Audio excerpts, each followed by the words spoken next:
Bonjour à tous, bienvenue dans cette nouvelle vidéo. Donc au programme aujourd'hui, correction de la deuxième partie des exercices sur la nomenclature en chimie orga, et ça va principalement porter sur l'interprétation, ou la lecture plutôt, des spectres infrarouges des molécules organiques. Donc on est parti, premier exercice à corriger, exercice 26, page 119 du livre Bordas, collection espace. Alors, premier exercice, on nous présente deux molécules et on nous demande de rechercher les nombres d'ondes des bandes caractéristiques, c'est-à-dire où est-ce que ces molécules vont potentiellement absorber les infrarouges. Alors, on va commencer par la première molécule, la molécule A, ici donc, dessinée.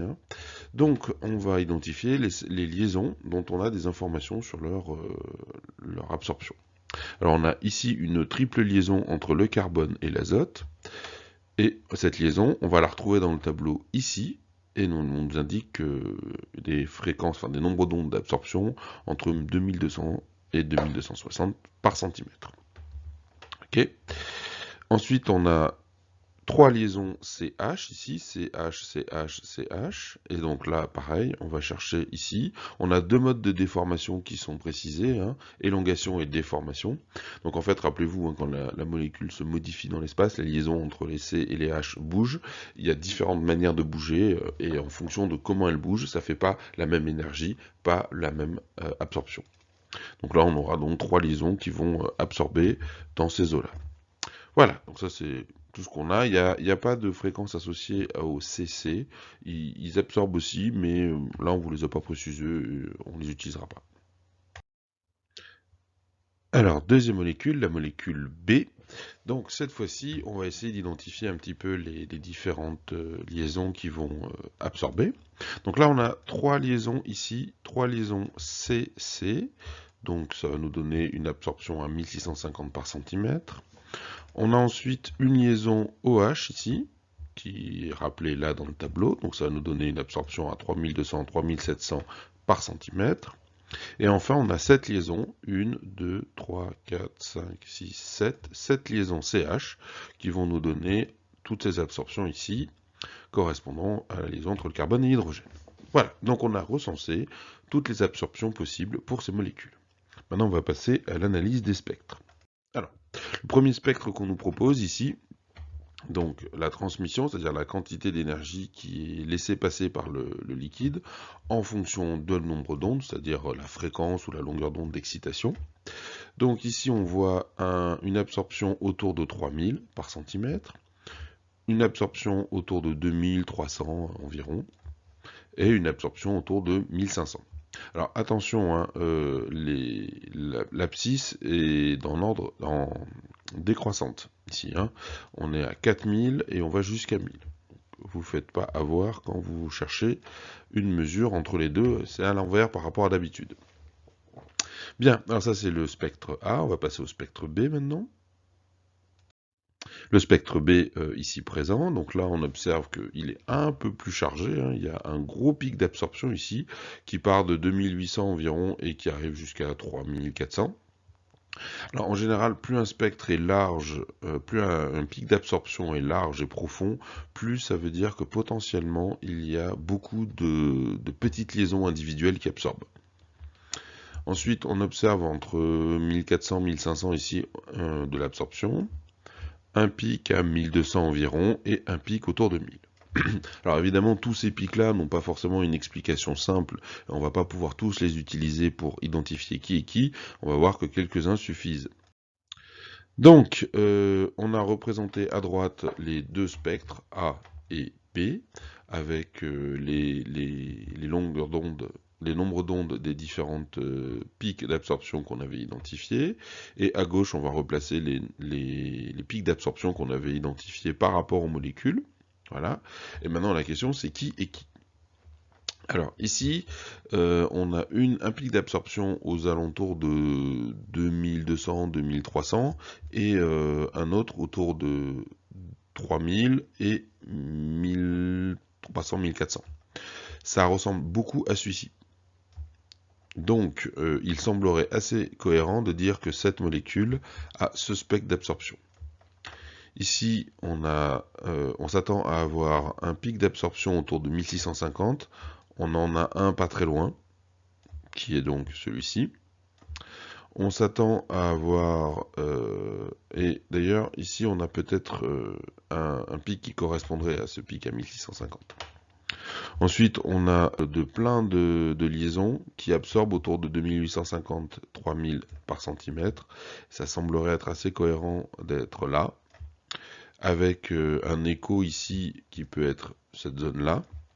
Et on s'attend aussi à avoir un autre pic entre 3200 et 3700 qui est peut-être noyé là-dedans aussi. C'est-à-dire qu'on a mélangé ceci et cela pour former cette espèce d'énorme paquet. Voilà. Donc potentiellement, il semble plus raisonnable de penser que le spectre B appartient à la molécule B. Alors évidemment, pour faire ça de manière parfaitement rigoureuse, il existe des logiciels et des méthodes plus sophistiquées. Là, c'est juste une introduction au principe.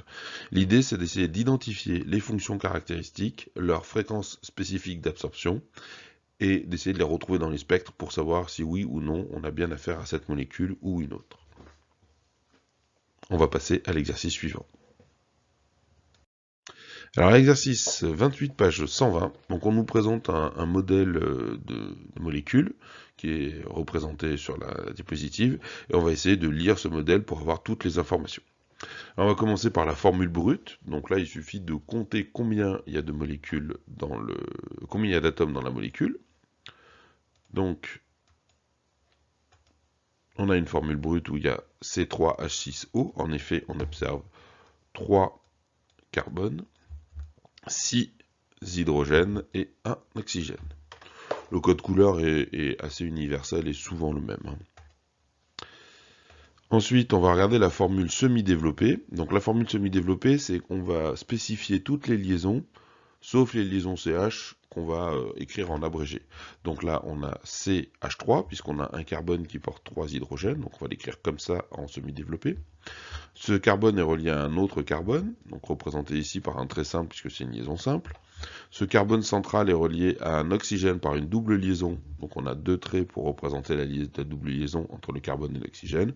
Et enfin, de la même manière, un carbone avec 3 hydrogènes, représenté ici par CH3. Il s'agit bien de la formule semi-développée.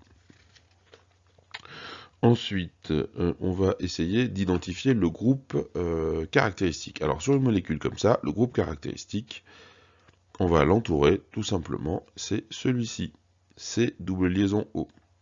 Et on remarque au passage que ce groupe caractéristique, il n'est pas porté par un carbone en bout de chaîne. C'est donc une cétone.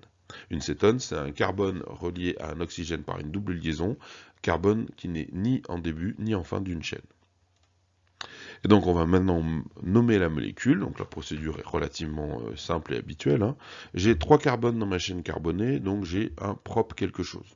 C'est le préfixe qui veut dire 3.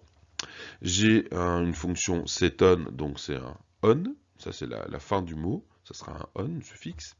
Et j'ai un squelette carboné simple, donc ça sera un an. Propanon, c'est donc du propanone. On l'appelle acétone dans le langage courant. Bien, alors on passe à l'exercice 30, et cette fois-ci on va étudier un spectre. Alors, on nous demande de préciser à quoi correspond la grandeur en abscisse. Alors, dans l'abscisse, on observe que c'est le nombre d'ondes, nu bar. Et c'est en centimètres moins 1. Alors, on va essayer d'expliquer un petit peu ce que ça veut dire. Un exemple. Alors, imaginons que vous ayez une onde qui se propage dans l'espace. Ici, représentée, on a différents exemples. Et cette onde, on va regarder sur une distance de 1 cm, mettons, on peut prendre ce qu'on veut, on va dire, regardez sur une certaine distance, on va regarder le nombre de fois que le motif se répète. Donc, sur 1 cm, le motif se répète une fois, 2 fois, etc. Alors par exemple ici, on a 1 fois, 2 fois, 3 fois, 4 fois, 5 fois la répétition du même motif. Ça se répète 5 fois par centimètre, 5 par centimètre moins 1. 5 cm moins 1, pardon. Ou 5 par centimètre. Bien, bon maintenant imaginons qu'on a ici 1, 2, 3, 4, 5, 6, 7, 8, 9, 10, 11, 12, 13. On a 13 fois le motif élémentaire, on a à peu près donc 13 fois par centimètre le motif élémentaire, le nombre d'ondes vaut 13 cm moins 1, ou 13 par centimètre. Rappelez-vous que toujours, dans ce cas-là, la longueur, la durée spatiale, la longueur spatiale du motif élémentaire, lambda, la longueur d'onde, donc, est reliée à la fréquence temporelle par la formule lambda égale c divisé par nu. Après, le dernier exemple, ici, on voit que le nombre d'ondes est beaucoup plus important. Ici, hein, on a beaucoup d'oscillations, et si on les compte, on va en trouver 27 par centimètre. Sur 1 centimètre, il y en a 27. Et enfin, ici, on a carrément une longueur d'onde beaucoup plus grande, et on va avoir un nombre d'ondes plus petit, 2 par centimètre environ, c'est-à-dire qu'il y a 2 fois le motif élémentaire dans un centimètre, un peu moins d'ailleurs. Voilà, donc le principe du nombre d'ondes, c'est une autre manière de donner la longueur d'onde. L'explication est historique de l'utilisation de cette unité plutôt que simplement la longueur d'onde ou la fréquence. Bon, par contre, il est important de savoir passer de l'une à l'autre, hein. Bien, alors maintenant on va calculer les longueurs d'onde et les fréquences associées pour différentes valeurs de nombre d'ondes, hein, juste pour vérifier qu'on a bien compris et qu'il n'y a pas de souci. Donc par exemple dans le cas de tout à l'heure là de 5 par centimètre sur le précédent graphique, bien on peut montrer que le nombre d'ondes c'est l'inverse 1 sur la longueur d'onde. Donc par exemple dans ce cas-là la longueur d'onde vaudrait 0,2 cm. Et une fois qu'on a la longueur d'onde, on va partir du principe qu'on a une onde qui se propage à la vitesse de la lumière. Dans ces cas-là, la fréquence de cette onde associée, c'est c sur lambda, et ça vaudra ici 150 fois 10 puissance 9 Hz, soit 150 GHz. Bien. Maintenant, si on regarde ce qui se passe pour la longueur d'onde, enfin le nombre d'ondes de 2961 par centimètre, pour le premier pic du graphique qui a été identifié, lui, il correspond à une longueur d'onde de 338 microns. Je vous invite à faire le calcul, hein, c'est le même principe, hein, c'est 1 sur lambda, avec les bonnes unités cette fois-ci. Et si on convertit, toujours avec cette formule-là, si on convertit cette longueur d'onde en fréquence dans le vide, on trouve 88,7 THz, c'est-à-dire 10 puissance 12 Hz. Pour le deuxième pic, on est à 1718 par centimètre, ça correspond à une longueur d'onde de 5,82 microns, soit une fréquence de 51,5 THz. Bien. Et donc,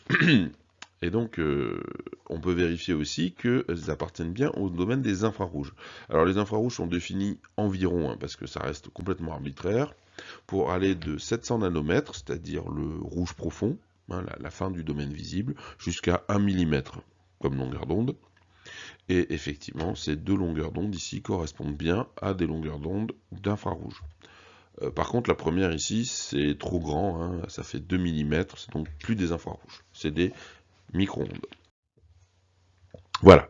Donc, maintenant, on va regarder le groupe fonctionnel des cétones et des aldéhydes, et on va regarder à quoi ça correspond en termes de spectre d'absorption. Donc, il s'agit d'un oxygène avec une double liaison vers un carbone, c'est double liaison O, à chaque fois. C'est le même groupe fonctionnel, mais il n'est pas placé au même endroit, hein. Sur les cétones, il est placé n'importe où sur la chaîne, sauf aux extrémités, et sur les aldéhydes, il est placé explicitement sur les extrémités. Et ce groupe a un nom particulier, ça s'appelle un groupe carbonyle, CO. Les carbonyles font une raie autour des fréquences suivantes en fonction du placement de la double liaison vers l'oxygène, hein. Si on a une cétone, on va avoir un pic d'absorption autour de 1715 par centimètre. Si on a un aldéhyde, on va avoir un pic légèrement décalé, 1730 environ, et en plus un deuxième pic à 1750. 2750, pardon. Voilà. Donc ça, c'est les deux pics qui vont apparaître dans le cadre d'un aldéhyde. Si on regarde le spectre qui nous intéresse ici, on va regarder ce que l'on trouve. Alors déjà, est-ce qu'on a bien une fréquence autour de 1700, un petit peu plus de 1700, hein, on a bien donc un pic ici qui correspond soit à une cétone, soit à un aldéhyde. Bon, les deux sont possibles. C'est un petit peu bas pour un aldéhyde, mais bon, après, c'est des fourchettes un peu larges, hein. Bien. Maintenant, si c'était un aldéhyde, on devrait trouver aussi un pic autour de 2700-2800. Or, on voit rien, hein, le pic qui apparaît est plutôt autour de 2960. Et là, on n'est plus sur un CH quelconque, pas un CH relié à une aldéhyde. Donc, ce spectre, vraisemblablement, c'est le spectre d'une molécule, d'une cétone. Vraisemblablement. Voilà, c'est comme ça que ça marche.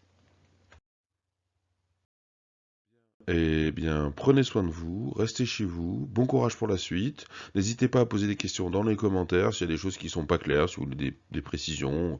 On pourra faire une petite réponse par écrit ou une autre vidéo pour expliquer si c'est trop long. Et je vous dis à très bientôt.